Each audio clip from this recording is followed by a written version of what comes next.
Hello everyone, welcome back to my channel. I'm Lisa with Lisa Capen Quilts, and I've noticed a trend in my comment section of my videos. Two of the most frequently asked questions are, how do I set my 1/4 inch seam allowance for my sewing machine? And what is a scant 1/4 inch? What do you mean by scant 1/4 inch? So in today's video, I'm going to walk you through two of my favorite ways to set a accurate 1/4 inch seam allowance. Does not matter what brand machine you have or what presser foot you are using. You can follow these two ways to set an accurate 1/4 inch seam allowance. I'm also going to show you how I use washi tape as a seam guide to help me stay nice and straight, help me with that accuracy.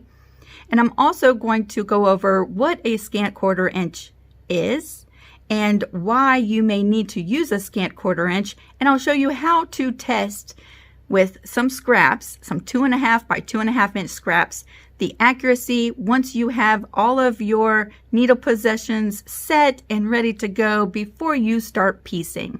I'll show you a true way to figure out your 1/4 inch seam allowance. So, are you ready? Let's go.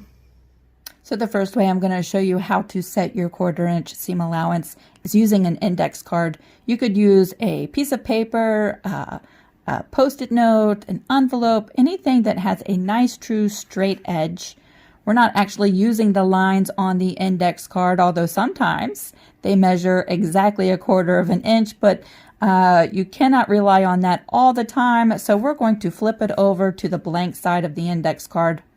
We're going to line up this nice true straight edge with any of the lines on your cutting mat. Okay, so we're just going to line it up right on that line. Just like that. And we're going to take a straight edge ruler and we're going to line up our ruler with the 1/4 inch mark on our mat. Just like you see me doing here. Now I'm going to take a ballpoint pen. You could use a pencil. Anything that's going to give you a thin, nice line. We're going to mark the index card. Oh, whoops. Let's keep this from slipping. Nice and straight all the way down. So there is our 1/4 inch mark on our index card. Let's move over to the sewing machine. Now that we're at the sewing machine, I've turned it on. I've not messed with any of the settings. And one of the reasons why I like doing it with an index card that is marked with your 1/4 inch seam is because you can really use any of the feet that come with your sewing machine as long as you can move your needle from left to right, right? So this is the standard foot that comes with my machine. It did come with a 1/4 inch pressing foot, but I prefer to use this standard foot actually. So to set our 1/4 inch seam allowance, we're going to actually match up the straight edge of the index card with the very edge of our presser foot. I like to just lower my presser foot right on the edge of that card so that both of the edges are just nice and flush together. I'm going to show you a screenshot right here of what that looks like. So once you have them both lined up nice and flush with one another, now's when we're going to move our needle over so that when we lower it, it lowers right on this nice thin line that we created with our ruler. So I'm just going to move move the needle over, and I'm going to lower the needle just with the hand wheel on the side of my machine until it lowers right on that line. I'll show you a picture right here.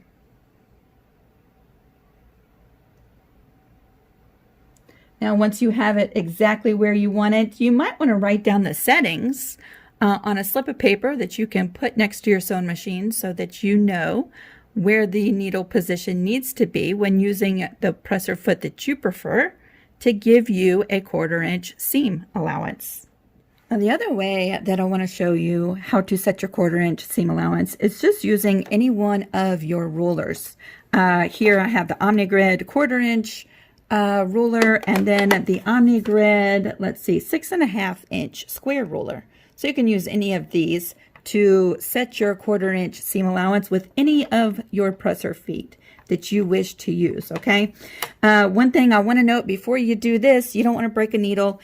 Make sure that your foot is not on the foot pedal down below so you don't accidentally hit the foot pedal onto your ruler, mess up your ruler, and break a needle, right? So make sure that your foot is not on the foot pedal. We're going to be using the hand crank, the little wheel on the side of the machine, to lower the needle.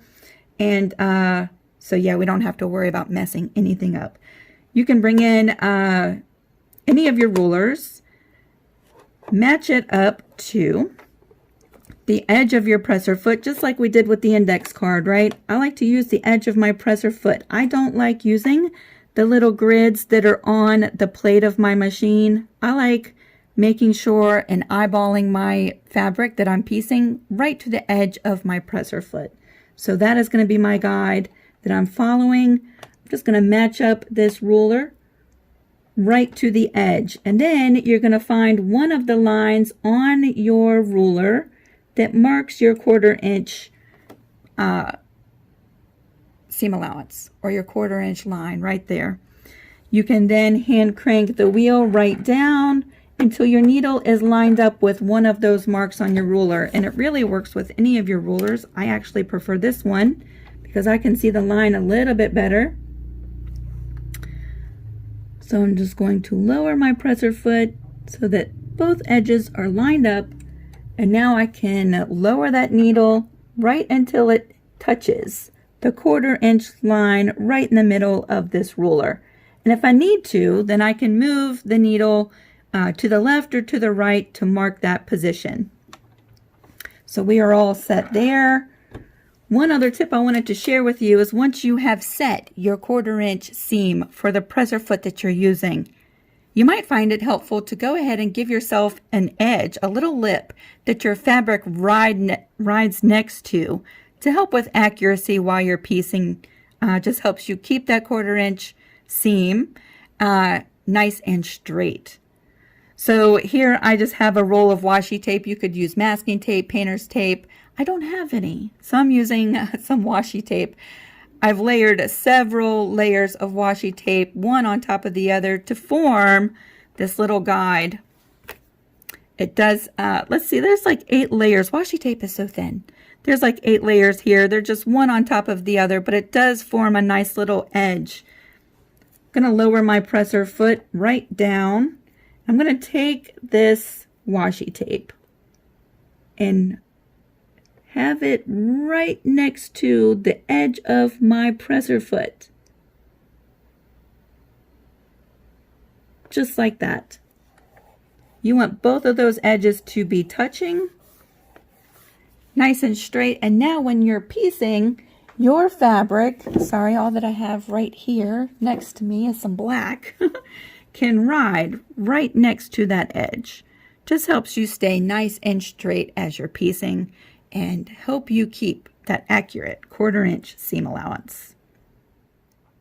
One of the ways that I prefer to check my seam allowance once I've moved my needle, before I start piecing together all my intricate patchwork blocks, I like to go ahead and just check the accuracy of my 1/4 inch and also check for the thickness of my thread and the fabrics that I'm working with for my patchwork block, right? Because sometimes the thickness of the thread that you're using eats up some of your seam allowance, and so we might need to use what's called a scant 1/4 inch.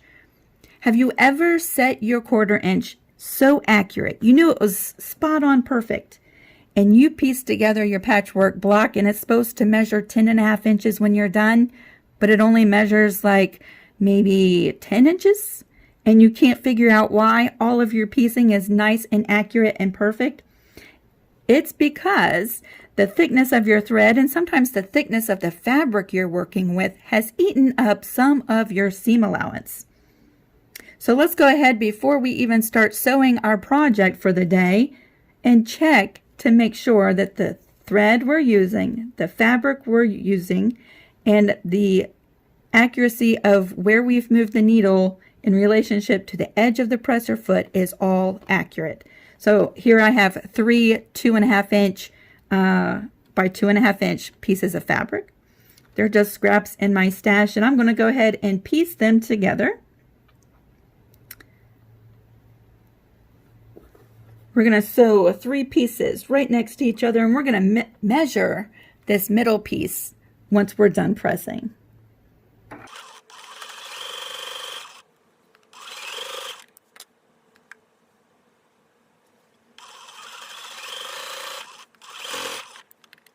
Now I'll go press this, and we're going to measure this middle piece. It should be exactly 2 inches from seam to seam.